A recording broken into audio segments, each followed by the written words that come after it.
Yo, what's going on, y'all? And welcome back to the Reading the Entire Bible series. This is gonna be Judges 11 to 16. So let's get it. Jephthah, the ninth judge. Now, Jephthah, the Gileadite, was a brave warrior, but he was the son of a prostitute. Already off to a bad start, but you know what? Whatever. Gilead was the father of Jephthah. Gilead's wife bore him sons, and when his wife's sons grew up, they drove Jephthah out and said to him, "You shall not have an inheritance in our father's house, because you are the son of another woman." Then Jephthah fled from his brothers and lived in the land of Tob, and worthless and unprincipled men gathered around Jephthah and went out on raids with him. All right. So they were ghetto. Okay. Now it happened after a while that the Ammonites fought against Israel. When the Ammonites fought against Israel, the elders of Gilead went to get Jephthah from the land of Tob. And they said to Jephthah, "Come and be our leader, so that we may fight against the Ammonites." But Jephthah said to the elders of Gilead, "Did you not hate me and drive me out from the house of my father? Why have you come to me now when you are in trouble?" The elders of Gilead said to Jephthah, This is why we have turned to you now, that you may go with us and fight the Ammonites, and become head over all the inhabitants of Gilead." Yeah, you get that. So Jephthah said to the elders of Gilead, "If you take me back home to fight against the Ammonites, and the Lord gives them over to me, will I really become your head?" The elders of Gilead said to Jephthah, "Well, the Lord is the witness between us. Be assured that we will do as you have said, even though we said it, but you said it too." So Jephthah went with the elders of Gilead, and the people made him head and leader over them. And Jephthah repeated everything that he had promised before the Lord, at Mizpah. Now Jephthah sent messengers to the king of the Ammonites, saying, "What is the problem between you and me, that you have come against me to fight in my land?" The Ammonites' king replied to the messengers of Jephthah, "It is because Israel took away my land, and when they came up from Egypt from the river Arnon, as far as the Jabbok, and east of the Jordan, so now return those lands peaceably." But Jephthah sent messengers again, does not say against, sent messengers again to the king of the Ammonites, and they said to him, "This is what Jephthah says: Israel did not take the land of Moab or the land of the Ammonites. For when they came up from Egypt, Israel walked through the wilderness to the Red Sea and came to the Kadesh. Then Israel sent messengers to the king of Edom, saying, 'Please, let us pass through your land.'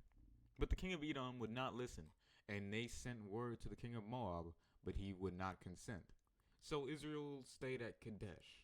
Then they went through the wilderness and went around the land of Edom and the land of Moab, and came to the east side of the land of Moab, and they camped on the other side of the river Arnon.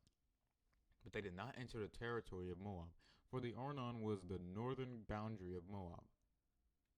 Then Israel sent messengers to Sihon, king of the Amorites, king of Heshbon, and Israel said to him, 'Please let us pass through your land to our place.' But Sihon did not trust Israel to pass through his territory. So Sihon gathered together all his people and camped at Jahaz and fought against Israel. The Lord, the God of Israel, gave Sihon and all his people into the hand of Israel, and they defeated them. So Israel took possession of all the land of the Amorites, the inhabitants of that country. They took possession of all the territory of the Amorites, from the Arnon as far as the Jabbok, and from the wilderness westward as far as the Jordan. And now the Lord God of Israel has dispossessed and driven out the Amorites from before his people Israel. So why should you possess it? Do you not possess what Chemosh your God gives to you to possess? and everything that the Lord our God dispossessed before us, we will possess. Now, are you any better than Balak the son of Zippor, king of Moab? Did he ever strive against Israel, or did he ever go to war against them? Well, Israel lived in Heshbon and its villages, and in Aroer and its villages, and in all the cities along the banks of the Arnon for 300 years. Why did you not recover your lost lands during that time? That's a good question. So I have not sinned against you, but you are doing me wrong by making war against me. May the Lord, the righteous judge this day between the Israelites and the Ammonites.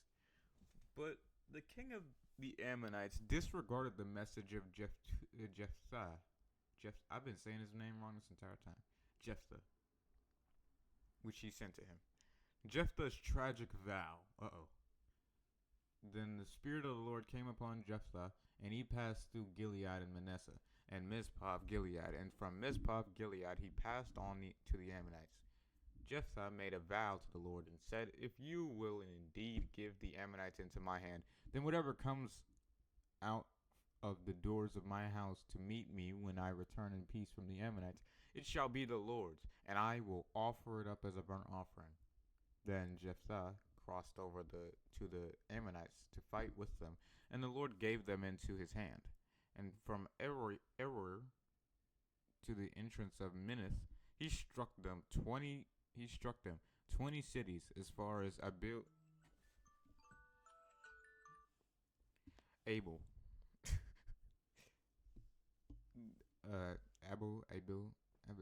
Whatever.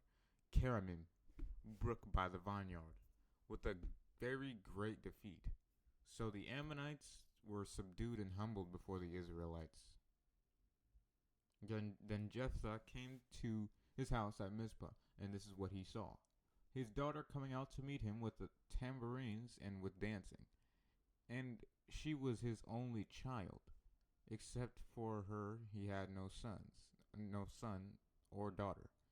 And when he saw her, he tore his clothes in grief and said, "Alas, my daughter, you have brought me great disaster, and you are the cause of ruin to me, for I have made a vow to the Lord and cannot take it back." And she said to him, "My father, you have made a vow to the Lord. Do to me as you have vowed, since the Lord has taken vengeance for you on your enemies, the Ammonites." And she said to her father, "Let this one thing be done for me, let alone for 2 months, so that I may go to the mountains and weep over my virginity, and I and my companions." And he said, Go ahead." So he sent her away for 2 months, and she left with her companions and wept over her virginity on the mountains. At the end of the 2 months, she returned to her father, who did to her as she had vowed, and she had no relations with a man. It became a custom in Israel that the daughters of Israel went yearly to tell the story of the daughter of Jephthah, the Gileadite, 4 days in the year. Jephthah and his successors. The men of the tribe of Ephraim were summoned to action, and they crossed over to Zaphon and said to Jephthah, "Why did you cross over to fight with the Ammonites without calling us to go with you? For that we will burn your house down upon you." And Jephthah said to them, "My people and I were in a major conflict with the Ammonites, and when I called you for help, you didn't even help us. You didn't even rescue me from their hand. So when I saw that you were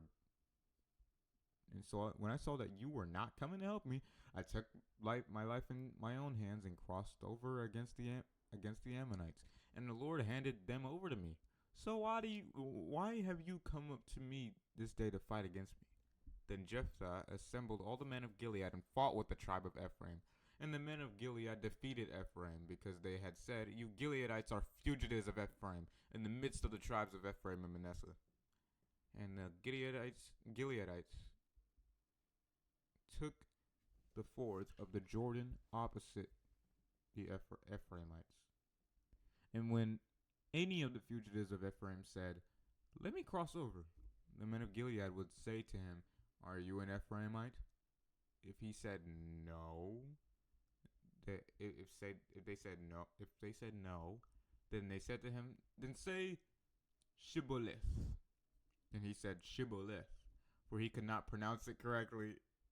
Then they seized him and killed him at the fords of the Jordan. At that time, 42,000 of the Ephraimites fell. That's hilarious. Well, that's not hilarious, but I'm just saying. Like, it just reminds me of, like, there's this one meme that I saw, and it was like, black people say axe right ask right now. Or, no, wait, was it? I think it was ask. They were like, black people say ask right now. And then people would be like, okay, axe. They'd keep saying axe. And then they finally caught on, and it was like, oh, he's saying black people only say axe. They don't say ask. And I just did it on accident. This just reminded me of that. Yeah. Say ask. And he said axe. Jephthah judged Israel for 6 years. Then Jephthah the Gileadite died and was buried in one of the cities of Gilead. After him, Ibzan of Bethlehem judged Israel. He had 30 sons and 30 daughters whom he had gave in marriage outside the family, and he brought in 30 daughters-in-law from outside for his sons. He judged Israel for 7 years. Then Ibzan died and was buried at Bethlehem. After him, Elon the Zebulunite judged Israel, and he judged Israel for 10 years. Then Elon the Zebulunite died and was buried at Ajalon in the land of Zebulun. Now after him, Abdon the son of Hillel the Pirathonite judged Israel.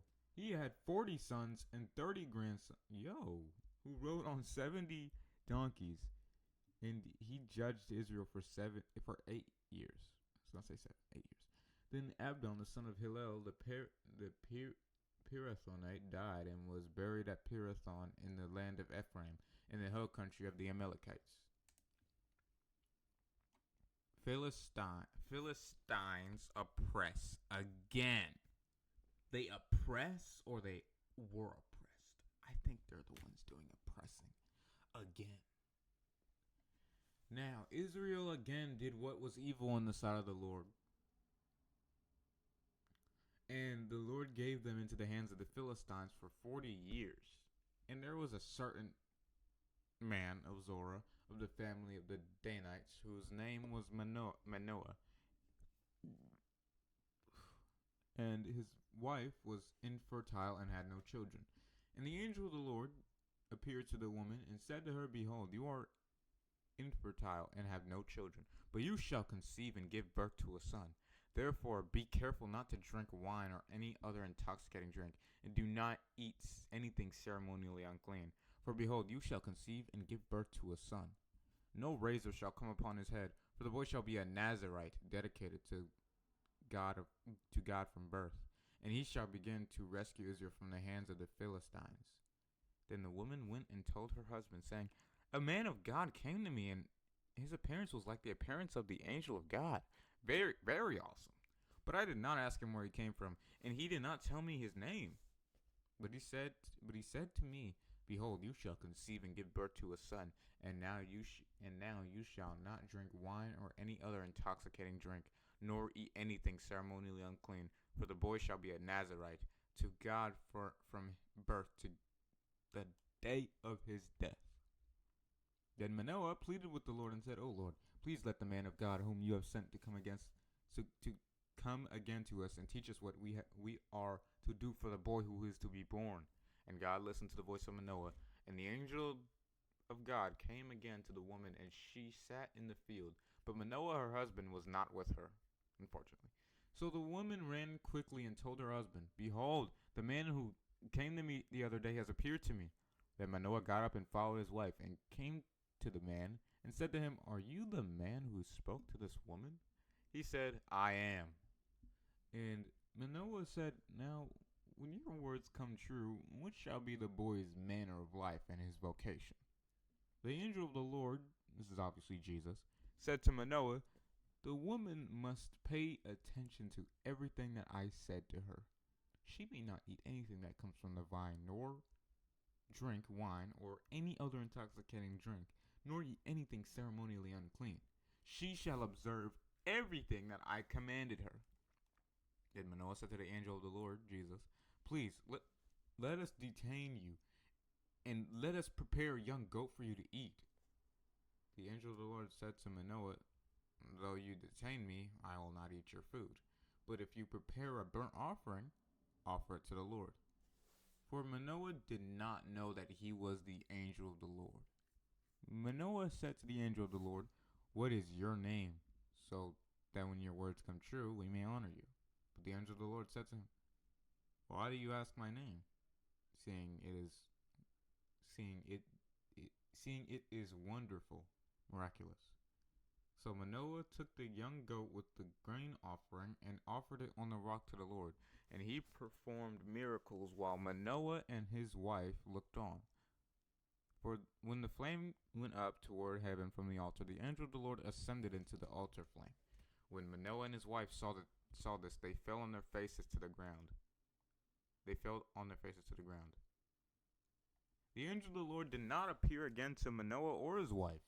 Then Manoah knew that he was the angel of the Lord. So Manoah said to his wife, we will certainly die because we have seen God.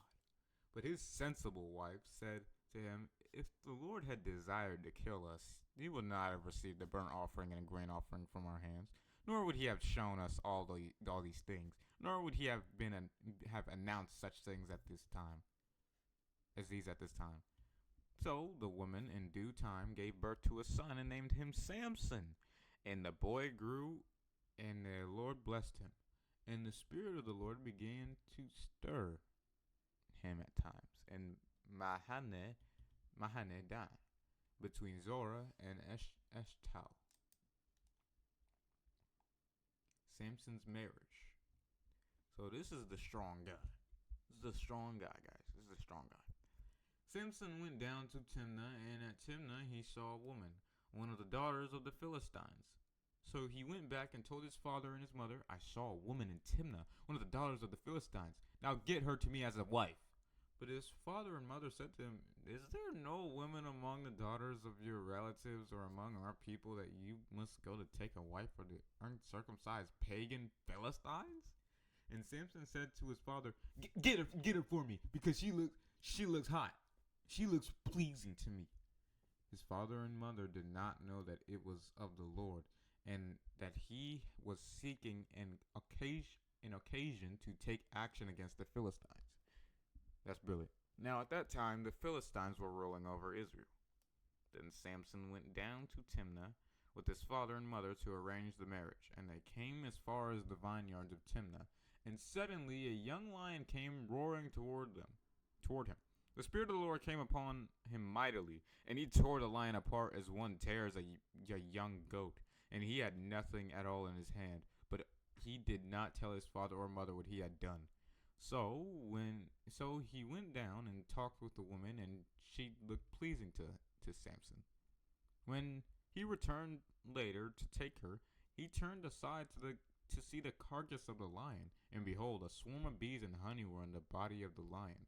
So he scraped the honey into his hands, and went on eating as he went. When he came to his father and mother, he gave them some, and they ate it. But he did not tell them that he had taken the honey from the body of the lion.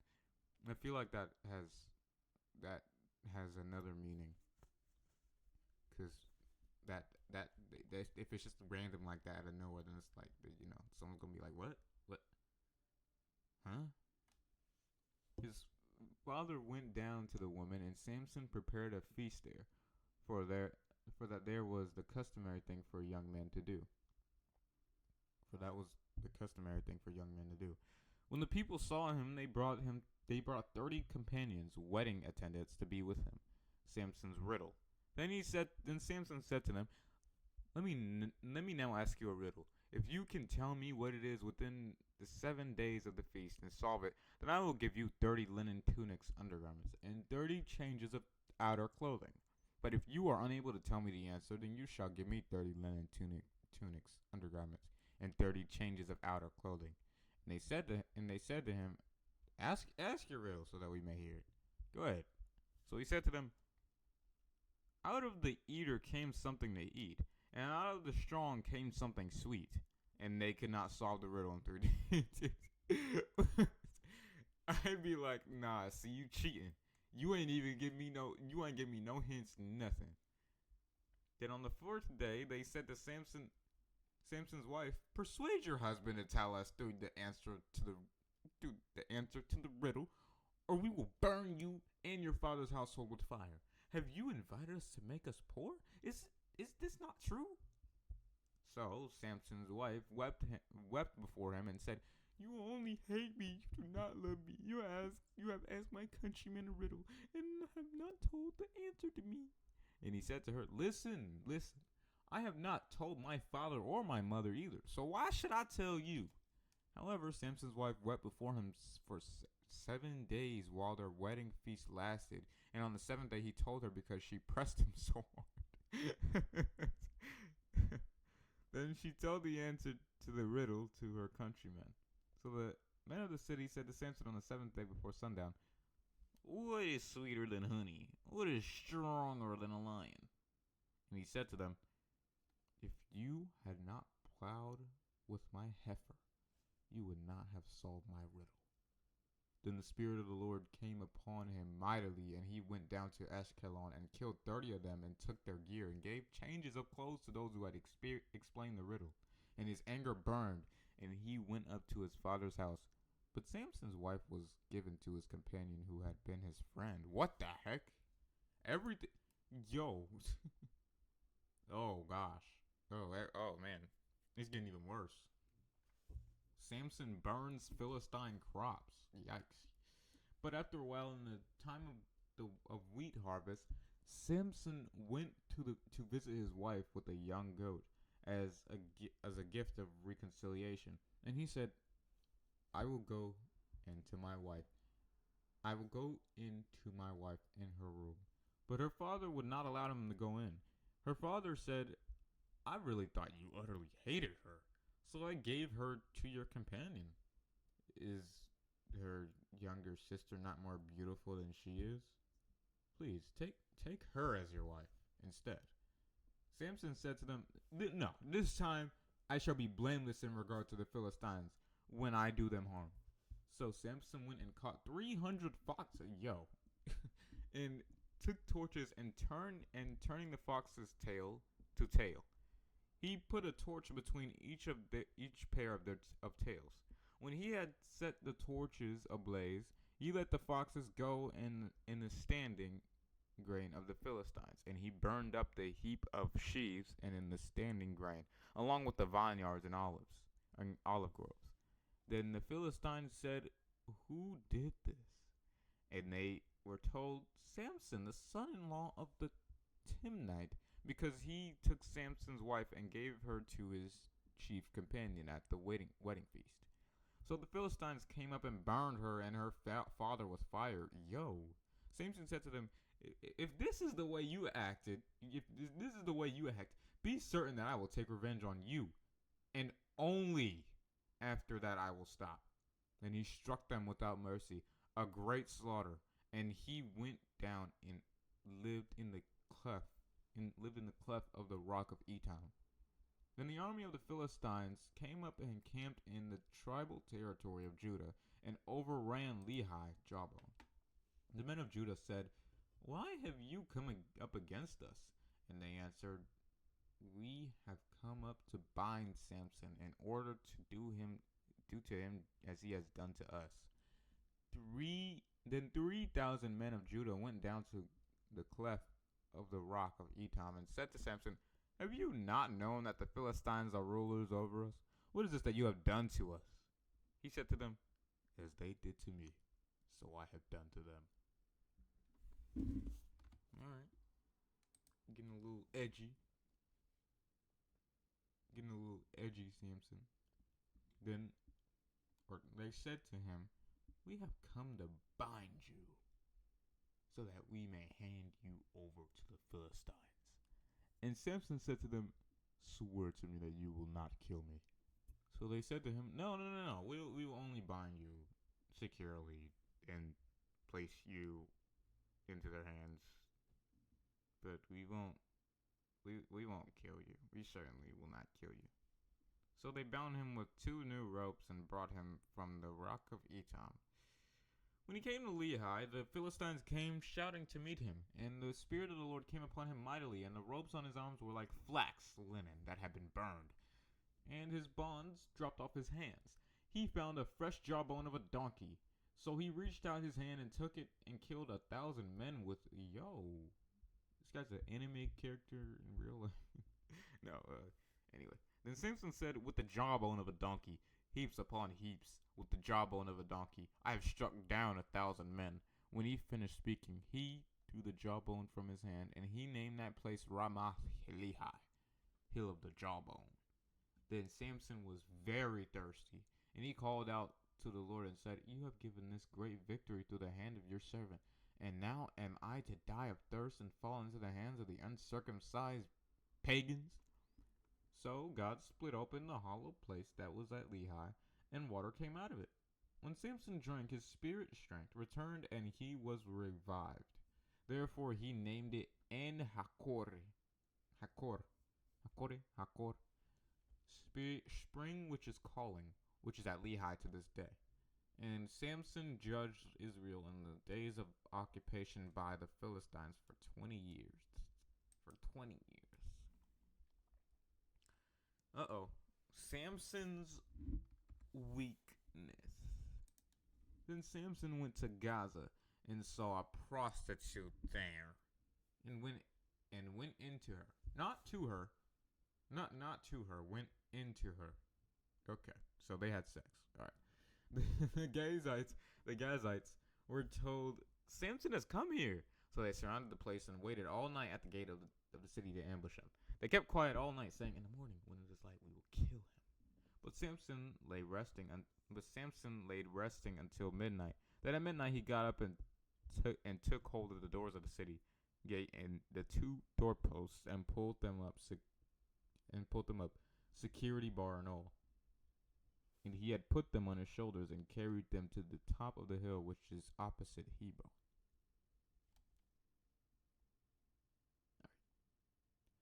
After this, he fell in love with a Philistine woman living in the valley of Sorek, whose name was Delilah. So the 5 governors of the Philistines came to her and said, Persuade him, and see what his great strength lies, and find out how we may overpower him, so that we may bind him to subdue him. And each of us will give you 1,100 pieces of silver. So Delilah said to Samson, Please tell me where your great strength lies, and with what you may be bound and subdued. Samson said to her, If they bind me with 7 fresh cords, tendons, that have not been tried, then I will be weak and be like any other man. Then the Philistine lords brought her 7 fresh cords that had not been dried, and she bound him with them. Now she had been lying in ambush in an inner room, and she said to him, The Philistines are upon you, Samson. And he broke the cords as a string of tow breaks when it touches fire. So the secret of his strength was not discovered. Then Delilah said to Samson, See, now you have mocked me and told me lies. Now please, tell me truthfully, how you may be bound. He said to her, If they bind me tightly with new ropes that have not been used, then I will become weak and be like any other man. So Delilah, how do you fall for this though? So Delilah took new ropes and bound him with them and said, The Philistines are they're upon you, Samson. And the men lying in ambush were in the inner room. But he snapped the ropes of his arms, the ropes of his arms like sewing thread. Then Delilah said to Samson, Until now you have mocked me and told me lies. Tell me truthfully with what you may be bound. And he said to her, Okay, fine. If you weave the 7 braids of my hair with the web and fasten it with the pin, then I will become weak and be like any other man. So while he slept, Delilah took the 7 braids of his hair and wove them into the web And she fastened it with the pin of the loom and said to him, "The Philistines are upon you, Samson." And when he awoke from his sleep and pulled out the pin of the weaver's loom, when he awoke from his sleep and pulled out the pin of the weaver's loom and the web, Delilah finally gets the secret out of him. Even then though, it's like, how do you not get suspicious as Samson? Okay, maybe lust. Yeah, it was most likely lust. It made him stupid. Then she said to him, "How can you say I love you when your heart is not with me? You have mocked me these 3 times and have not told me where your great strength lies." When she persuaded him day after day with her words and pleaded with him, he was annoyed to death. Okay. Then finally, he told her everything that was in his heart and said to her, "A razor has never been used on my head, for I have been a Nazarite to God from my mother's womb. If I am shaved, then my great strength will leave me, and I will become weak and be like any other man." Then Delilah realized that he had told her everything in his heart. So she sent and called for the Philistine lords, saying, "Come upon this once, because he has told me everything in his heart." Then the Philistine lords came up to her and brought the money they had promised in their hands. She made Samson sleep on her knees, and she called a man and had him shave off the 7 braids of his head. Then she began to abuse Samson, and his strength left him. She said, The Philistines are upon you, Samson." And when he awoke from his sleep and said, "All right, I'll go out as I have time after time and shaken myself free." For Samson did not know that the Lord had departed from him, because, obviously. Then the Philistines seized him and gouged out his eyes, and they brought him down to Gaza and bound him with 2 bronze chains, and he was forced to be a grinder of grain into flour at the mill in the prison. But the hair of his head began to grow again after it had been shaved off. Now the Philistine lords gathered together to offer a great sacrifice to Dagon, their god, and to celebrate. For they said, "Our God has given Samson, our enemy, into our hands." When the people saw Samson, they praised their God, for they said, "Our God has handed over our enemy to us, the ravager of our country, who has killed many of us." Now, when they were in high spirits, they said, "Call for Samson, so that he may amuse us." So they called Samson out of the prison, and he entertained them by hitting the Dougie. He hit the Dougie. He was hitting the Dougie for us. We got him hitting the Dougie. The Dougie dance ain't even exist yet. They said they made him stand between the pillars. Then Samson said to the boy who held him by the hand, "Let me feel the pillars on which the roof of the house rests, so that I may lean against them." Now, the house was full of men and women. All the Philistine lords were there, and on the flat roof were about 3,000 men and women who looked on while Samson was entertaining them. That boy was flossing. We had him flossing. But finally, Samson gets his get back. Samson is avenged. Then Samson called to the Lord and said, "Oh God, please remember me and strengthen me just this one time. Oh God, and let me take vengeance on the Philistines for my 2 eyes." That's really all you were worried about? That's all you wanted vengeance for? They made you hit the Dougie, bro. They made you hit a dance. They did you dirty. They put you on Instagram Live, basically.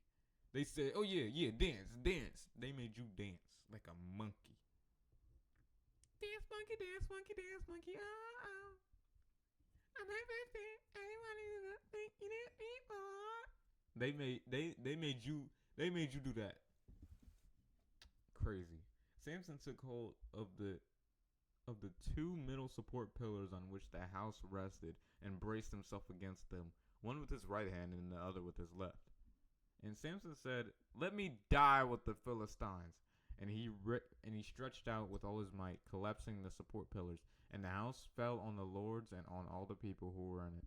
So the dead whom he had killed at his death were more than those whom he had killed during his life. So basically everyone. Got it.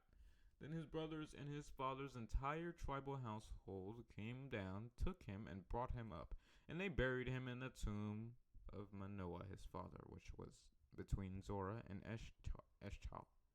So Samson had judged Israel for 20 years. And that's it for this part. God bless.